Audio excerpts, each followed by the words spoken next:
تو تورات میں یہ بات موجود تھی کہ بنی اسرائیل پر انہوں نے سرکشی کرنی ہے گی، اور جب اللہ کی اطاعت نہیں کرنی، اللہ کی نافرمانیوں میں دینی بگاڑ آئے گا ان میں، تو پھر کیا ہوگا؟ پھر ان کا ڈاؤن فال آئے گا۔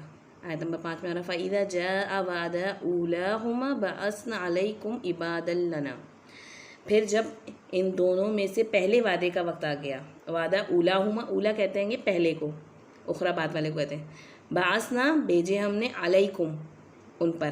دیکھیں بعثا علی ہوتا ہے اور ایک بعثا الی ہوتا ہے، یہ عین سے علی ہے، اور ایک ہوتا ہے کہ بعثا الی جو حمزہ لام کھڑا ہوتا ہے۔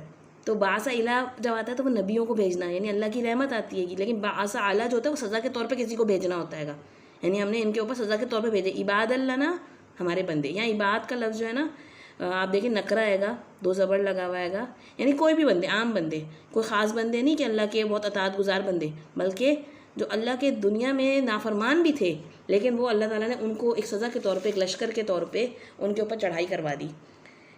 عباد اللہ، اور یہ کون تھے؟ یہ بخت نصر کا حملہ تھا جو کہ بنی اسرائیل پر ہوا تھا۔ اولی بأس شدید، کون کیسے لوگ ہوں گے؟ سخت جنگجو بندے، بہت شدید قسم کے، سخت ظالم قسم کے لوگ۔ فجاسو، جاسو یعنی وہ گھس جائیں گے۔ جاسوس کا لفظ ہم اردو میں استعمال کرتے ہیں نا، جاسوس کیا ہوتا ہے گا؟ وہ گھس کے باریکی سے اندر سے پتہ لگا کر آتا ہے گا۔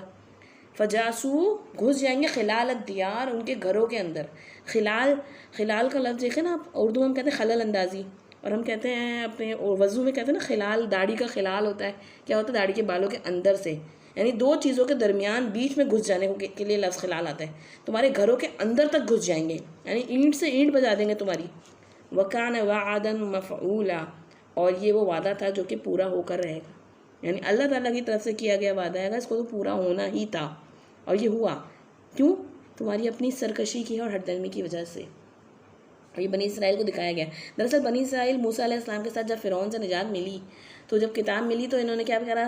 ہم سب پڑھ کے آ چکے ہیں سورۃ البقرہ میں کہ کس طرح یہ بچڑے کی عبادت میں پڑ گئے، اور پھر سزا ملی ان کو، سامری جادوگر کے بھی واقعہ آئے گا سورۃ طٰہٰ میں۔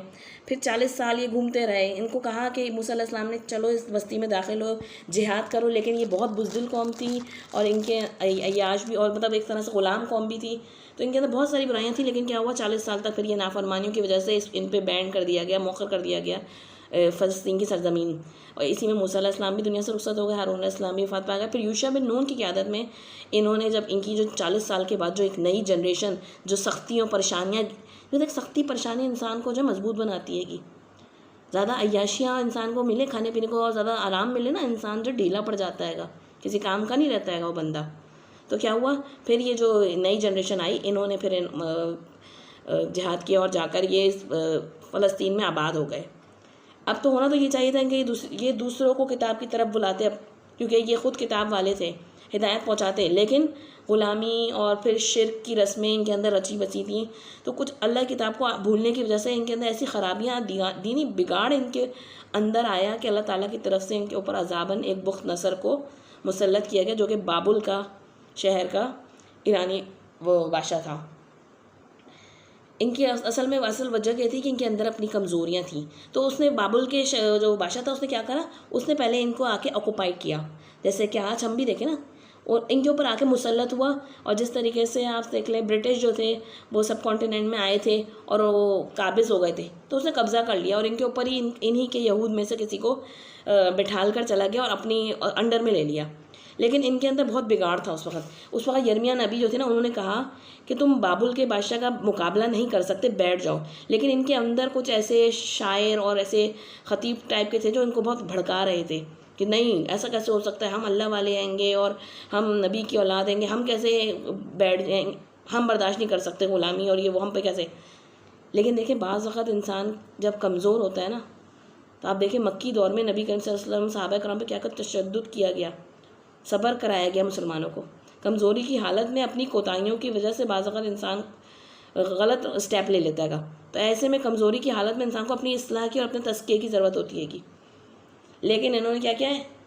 انہوں نے کہا کہ نہیں ہے، ہم ان کے اندر ایک نسلی فخر بھی بہت موجود تھا نا کہ ہم اللہ کے چوزن پیپل ہیں گے، لیکن اللہ تعالیٰ کا ایک قانون ہے، جو خود کو نہیں بدلتا نا تو اللہ تعالیٰ بھی اسے کامیاب نہیں کرتا ہے گا۔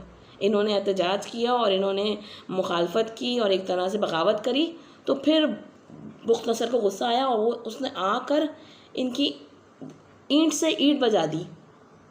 بخت نصر نے ان کی سلطنت جو تھی اس کو تہس نہس کر دیا اور یروشلم کو اس طرح تباہ کیا کہ 2 اینٹیں بھی اس کی سلامت نہیں رہیں اور ہیکل سلیمانی کو مسمار کر کے اس کی بنیادیں اندر تک کھود ڈالی۔ تو اس دوران بخت نصر نے 6 لاکھ یہودیوں کو قتل کیا، جبکہ 6 لاکھ مردوں اور عورتوں اور بچوں کو جانوروں کی طرح ہانکتا ہوا کہاں لے گیا؟ بابل شہر لے گیا اور ان کو اسیری میں یعنی کہ غلامی میں رکھا۔ تو اب کیا باتیں سمجھ میں آ رہی ہیں گی؟ ایک تو یہ چیز ان کی ہسٹری دیکھیں اور ان کی ہسٹری آج کے آج ہماری موجودہ حالت سے ملتی جلتی نہیں لگتی۔ دیکھیں دنیا میں عزت حامل کتاب والوں کو جب ملتی ہے جب وہ اپنے دین پر عمل کرتے ہیں۔ آپ دیکھیں گے اس صورت میں قرآن مجید کا ذکر جو ہے وہ 16 ٹائمز آئے گا، 16 ٹائمز آؤٹ آف 60 ٹائمز جو ہے پورے قرآن مجید میں آتا ہے گا قرآن مجید کا ذکر، کہ یہ کتاب اصل میں تمہاری رہنمائی اور ہدایت کے لیے، اگر تم نے اس سے ہٹے تو تم پر کیا ہوگا؟ دوسرے لوگ تم پہ مسلط کر دیے جائیں گے۔ اگر تم قرآن مجید کو اپنا نیویگیٹر بناؤ گے تو راستہ نہیں بھولو گے، لیکن اگر تم نے اس سے ہٹے، ان کے اندر بھی کیا بگاڑ آیا تھا؟ یہ ان کے ہاں بھی ایسی دینی چیزوں میں عمل کے نام کی چیزیں نہیں ہوتی تھیں، لیکن دینی بحثیں کیا آج ہمارے اندر بھی یہ نہیں ہوتی ہیں؟ کیا ہمیں بھی دین ہمارے شغل میلہ نہیں بنا دیا گیا ہے؟ ہم اپنے پچھلے سالوں کے رمضانوں کو دیکھیں، افطاریاں اور سحریاں اور کیا کچھ ہو رہے گا، یہ جو نشریات چلائی جاتی ہے گی اور اس میں پھر علماء کرام کو بلا کے بٹھال کے ان کی آپس میں لڑائیاں کرائی جاتی ہیں گی لوگوں سے، کیا کچھ مطلب دیکھا جائے تو دین کو ہم نے کیا کھیل تماشا بنا دیا ہے گا۔